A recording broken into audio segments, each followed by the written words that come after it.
எல்லாருக்கும் வணக்கம். நான் அகத்திய ஜோதிடத்திலிருந்து ஜோதிடர் பேசுகிறேன்.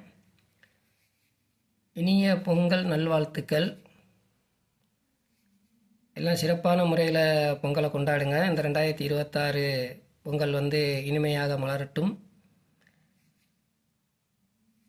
அடுத்தது ஒன்று கேட்டிங்கன்னா, இந்த ஜல்லிக்கட்டில் இளைஞர்கள் கொஞ்சம் கவனமாக நல்ல முறையில் விளையாடி வெற்றி பெறுங்கள். என்னுடைய வாழ்த்துக்கள். இந்த 2026 குரு பயிற்சி வருது. இந்த குரு பயிற்சி உங்களுக்கு நல்ல உயர்வை தரட்டும், நல்லா சுபமாகட்டும், நல்லா முன்னேறுங்கள், வெற்றி வகை சூடுங்கள். இந்த பொங்கல்லேருந்து தை பிறந்தால் வழி பிறக்கும்னு சொல்கிறாங்க. அதை மாதிரி தையிலிருந்து ஒவ்வொரு விவசாயியும் சரி, ஒவ்வொரு பொதுமக்களும் சரி, எல்லோரும் முன்னேறுங்கள். எல்லோரும் நல்லபடியாக நல்லதை நினச்சி நல்லதை நாட்டுக்கு நல்லதை செய்யுங்க. அகத்தியர் ஜோதிடம், உறையூர், திருச்சி.